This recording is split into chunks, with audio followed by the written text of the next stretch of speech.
Good day, nurses! Welcome back to our channel, JRN Review Academy. Guys, today pag-aaralan natin ang tungkol sa dumping syndrome. Okay, pero wag po natin kalimutan na tayo ay mag-like, share, and subscribe para tuloy-tuloy ang pag-upload ng ating mga video. Question number 1. Patient Rodrigo has a dumping syndrome. Which of the following statements from the patient indicates a need for further teaching? A. I should avoid lying down after meal. B. I should eat frequent small feeding. C. I should restrict fluid intake during meals. And letter D. I should avoid dairy product. Okay, is it letter A, B, C, or D? Okay, so bago natin sagutin guys, discuss muna natin what is dumping syndrome. Dumping syndrome is a group of unpleasant vasomotor and GI symptoms caused by rapid emptying of gastric content into jejunum, and a common complication of gastric and esophageal surgeries. Dumping syndrome is a rapid emptying of hypertonic food from the stomach causes fluid shift from the bloodstream into the jejunum. This results to decreased blood volume, therefore, shock-like manifestation occur. So this happened because the valve that separate the stomach and the small intestine called pyloric sphincter was either removed or damaged in the surgery. So we have signs and symptoms that originate from the pathophysiologic problem of our patient. The two forms of signs and symptoms, the first one, yung tinatawag nating early symptoms. And this happened between 10 to 30 minutes after meal. And this is what going to happen. Undigested food passes quickly through the stomach. Quick passage of food from stomach to the small intestine causes a fluid shift. And fluid from the blood vessels moves to the small intestine. So, guys, the signs and symptoms will originate from the pathophysiologic problem, which is your fluid shift. Okay? So, kapag ang pasyente natin, maraming tubig sa small intestine, okay, napunta yung water sa small intestine, makikita natin sa pasyente, guys, meron silang tinatawag na distended intestine. Pag may distended intestine, malaki ang kanilang intestine due to the water, ang pasyente makakaramdam ng discomfort and feeling of fullness. Okay? Pakiramdam nila, busog na busog sila. So, ganan din, kapag ang pakiramdam ng isang tao, ng patient natin, ay fullness, nakakaramdam din sila ng nausea and vomiting. And because of the fluid shift, guys, napunta si water sa small intestine, marireduce yung ating water. Okay? So, there's a reduced blood volume. So, ang pasyente natin makakaramdam or magmamanifest ng dizziness, tachycardia, and lightheadedness. So, this is the early sign of patient with dumping syndrome. The late symptoms. Late symptoms happen 2 to 3 hours after eating.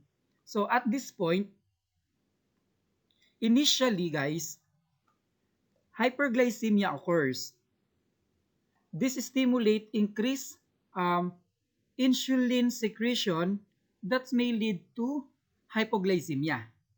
Kapag ang pasyente natin may hypoglycemia, nakakaramdam sila or magbibigay sila ng manifestation na tinatawag nating weakness, sweating, confusion, and tremors. So ito naman sa late symptoms ng pasyente natin. Remember, symptoms are often more severe after meal that high in simple carbohydrates such as sugar. Okay, so what are those nursing management ang ibibigay natin for patient with dumping syndrome? So number 1, should eat in lying position para hindi po tuloy-tuloy yung pagbagsak agad ng pagkain natin from stomach to the small intestine. The second one, Place in left side lying position after meal because your jejunum is on the right side of the abdomen. The third one, should small frequent feeding, 5 to 6 small meal. So this is a common word question, not 3 large meal. Number 4, provide high protein because your protein empty the stomach slowly. And number 5, limit carbohydrates, no simple sugar, no dairy products. Again, this is a common word question. Number 6, avoid very hot and cold beverages. Guys, remember, instruct client to take fluid after meal or in between meals, but not with meal. Number 7, administer anticholinergic and antispasmodic 30 minutes before meal. Okay, this is the management ay bibigay natin sa pasyente na meron dumping syndrome.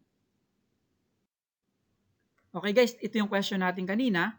So, patient Rodrigo has a dumping syndrome. Which of the following statements from the patient indicates a need for further teaching? So, ang kukuhanin po natin dito, yung negative. Okay? Further teaching na hindi dapat ginagawa ng pasyente. A. I should avoid lying down after meal. B. I should eat frequent small feeding. C. I should restrict fluid intake during meals. And letter D. I should avoid dairy product. So what is the answer? Okay, the correct answer is letter A. I should avoid lying down after meal. So lying down for 30 minutes or more after meal is actually recommended. Lying down 30 minutes after meal can actually slow the emptying process.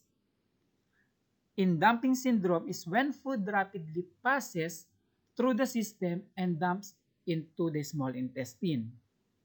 Meal should be divided into approximately 5 to 6 smaller meals during the day. Dumping syndrome is often seen after bypass surgeries. Patients should avoid liquids at least 30 minutes before or 30 minutes after meal. Refined sugar should be avoided. A complication from dumping syndrome is malnutrition. Okay, so guys, thank you very much. Okay, thank you for listening guys, and I hope na meron tayong natutunan and pwede natin mabaon pagdating natin sa actual board examination. But please don't forget to like, share, and subscribe para tuloy-tuloy po ang ating pag-upload ng mga video. Okay, good luck guys!